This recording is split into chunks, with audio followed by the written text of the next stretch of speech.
چاہیے. اردو کی نمائندگی جو نان اردو اسٹیج پہ جاوید صاحب کرتے ہیں وہ اردو کی بڑی غیر معمولی خدمت ہے. لہذا زیادہ وقت نہ لیتے ہوئے میں حائل نہیں ہونا چاہتا ہوں جاوید صاحب اور آپ کے درمیان. میں درخواست کر رہا ہوں جاوید صاحب سے کہ اس پروگرام کا باقاعدہ افتتاح کریں. جاوید اختر صاحب.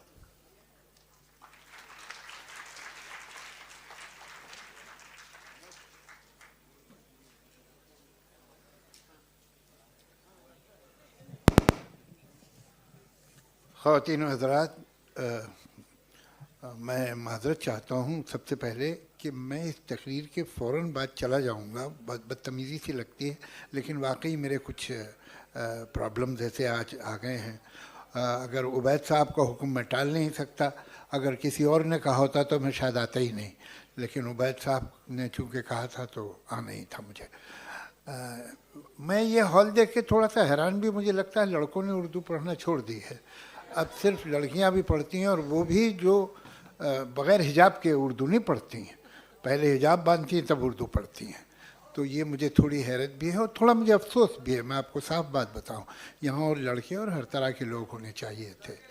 جی جی ہاں، لڑکے والے اب آ رہے ہیں. جی جی چلیے، شکر ہے. اردو کے ساتھ بھی عجیب کچھ سانحہ بھی ہے اور لطیفہ بھی ہے. آج کل دنیا میں ایسا ہو گیا ہے، ہمارے ملک میں خاص طور سے، کہ جب تک میں بول رہا ہوں اور دوسرے سمجھ رہے ہیں تو وہ سمجھتے ہیں یہ ہندی بول رہا ہے. جب سمجھ میں آنا بند ہوتا ہے تو کہتے ہیں یہ اردو ہے. تو مگر یہ ایک ٹریجڈی ہے. اور یہ جو سانحہ، یہ المیہ جو اردو کے ساتھ ہوا ہے، اس کی تیاری اور اس کی طرف میں سمجھتا ہوں پچھلے کوئی 100 سال سے چل رہے تھے لوگ. کچھ اردو کے دشمن اور کچھ اردو کے نام نہاد طرفدار. ہوئے تم دوست جس کے دشمن اس کا آسماں کیوں ہو، ایسا بھی تھا. تو یہ کہا جاتا ہے کہ اردو مسلمانوں کی زبان ہے.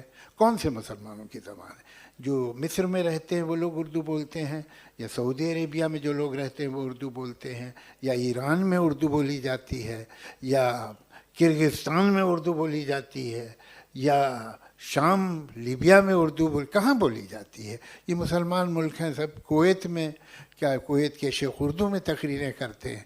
مجھے تو نہیں معلوم. تو یہ کہاں کی زبان ہے؟ یہ زبان اس بر صغیر کی ہے. زبان مذہبوں کی ہو ہی نہیں سکتی ہے، ورنہ سارے کرسچن کی زبان ایک ہوتی، سارے ہندوؤں کی زبان ایک ہوتی، اور سارے مسلمانوں کی زبان ایک ہوتی. 10 کروڑ مسلمانوں نے 7 کروڑ مسلمانوں سے کہا کہ ہمیں پاکستان نہیں چاہیے اگر تم ہمیں اردو پڑھاؤ گے.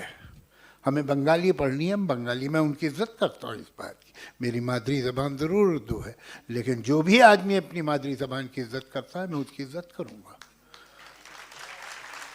اور ان بنگالیوں نے پاکستان توڑ دیا مگر اپنی زبان نہیں چھوڑی. میں قابل تعریف بات ہے. ان 10 کروڑ مسلمانوں کے بعد بھی اگر کوئی یہ سمجھے کہ اردو مسلمانوں کی زبان ہے تو یہ غلط فہمی. اور یہ غلط فہمی اردو مخالف طاقتوں کو نہیں ہے، یہ جو اردو کے طرفدار بھی ہیں ان میں سے بھی اکثر کو ہے. وہ اردو کے سر پہ ٹوپی یا حجاب رکھ کے ہی آگے چلتے ہیں. اردو ایک دنیا کی ایک زبان ہے، ایک زبان جس کی شاعری اور جس کی نثر مذہبیت سے نہیں شروع ہوئی. ورنہ جو شاعری، چاہے وہ گریک ہو، چاہے وہ لیٹن ہو، چاہے وہ عربک ہو، چاہے وہ سنسکرت ہو، چاہے وہ کوئی زبان، اس میں جو شروع کی شاعری ہے وہ ان کے خداؤں کی تعریف میں، ان کے مذہبی رہنماؤں کی تعریف میں، ان کے مندروں، گرجاؤں اور درگاہوں میں گائی جانے والی اور سنائی جانے والی شاعری ہوتی تھی. اور پھر دھیرے دھیرے دوسرے موضوعات اس میں، عشق آیا، پھر اس کے بعد سماجیات آئی وغیرہ وغیرہ، وہ بعد میں ہوا. نیچر آیا، یہ سب بعد میں ہوا. لیکن شاعری شروع ہوئی تھی ہم سے، بھجن سے، خداؤں کی یا خدا کی تعریف کی. یہ ایک زبان ہے اردو.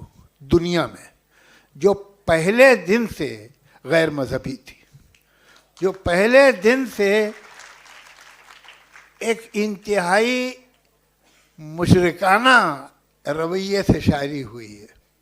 حقیقت تو یہ ہے کہ 300 سال 350 سال پہلے جس طرح کی شاعر میر نے یا قائم نے کی ہے یا دوسرے شعراء درد نے کی ہے، جرأت نے کی ہے، آج وہ مشاعرے میں شاعر پڑھ دے تو شاید کوئی مجمع سے اٹھ کے اسے چاقو ہی مار دے. لیکن وہ شاعری یہ ہماری بگننگ تھی.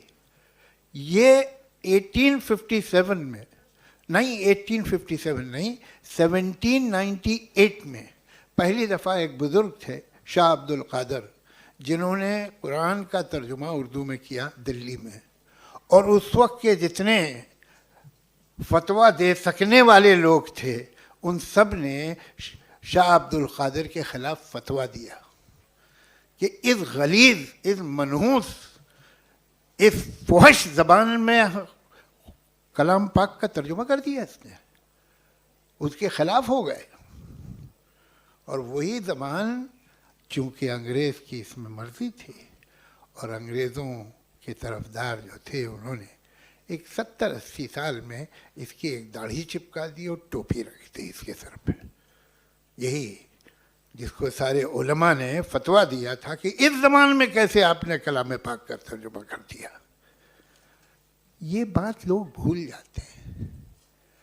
اردو جو ہندوستان میں 1936 سے جو تحریک شروع ہوئی تھی، ترقی پسند تحریک، جو ترقی پسند تحریک تھی وہ صرف اردو کی تحریک نہیں تھی، وہ ہندوستان کی تمام زبانوں کی تھی، بنگالی کی، تمل کی، تیلگو کی، مراٹھی کی، گجراتی کی. لیکن اس میں آپ دیکھیں گے کہ پہلی صف پہ آپ کو اردو ادیب، اردو شاعر دکھائی دیتے ہیں. یہ ترقی پسند تحریک کیا تھی؟ یہ جاگیردارانہ نظام کے خلاف، یہ پرانے فرسودہ خیالات کے خلاف، یہ انگریزی سامراج کے خلاف قلم اٹھانے کی قسم کھائی گئی تھی. اور آپ جتنے بڑے اردو ادیب اور اردو شاعر دیکھیں گے تو ان کے اندر بھلے وہ غالب ہو کہ میر ہو، تب تو ترقی پسند تحریک نہیں تھی نا، لیکن وہ تھے ترقی پسند ہی.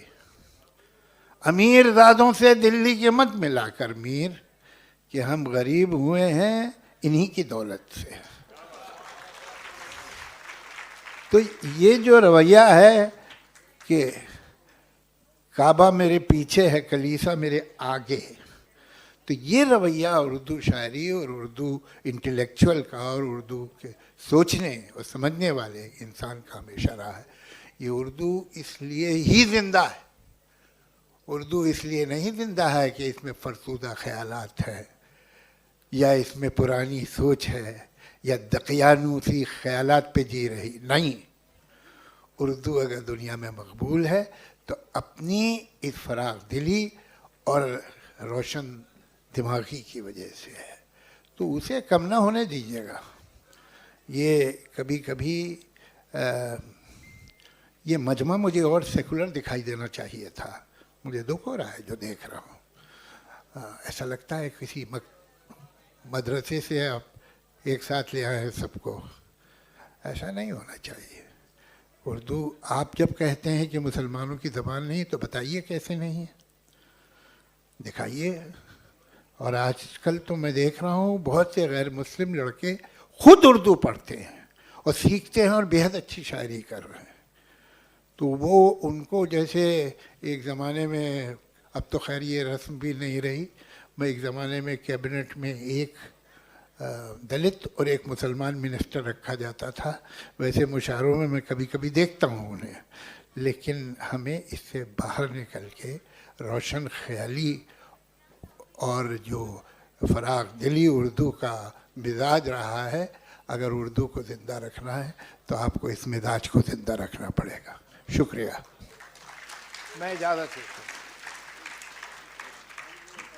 میں صدر شعبہ اردو ڈاکٹر عبداللہ امتیاز صاحب سے درخواست کروں گا کہ سفیر اردو ایوارڈ جاوید صاحب کی خدمت میں پیش کیا جائے. عبید صاحب نے بنوایا. یہ مجھے کچھ سفیر اردو نام کا کچھ اعزاز دے رہے ہیں. سفیر وہ ہوتا ہے جو ملک سے باہر رہے. تو یہ بڑے اشارے سے بتا رہے ہیں کہ اب آپ اپنے کو اردو سے باہر ہی سمجھیے.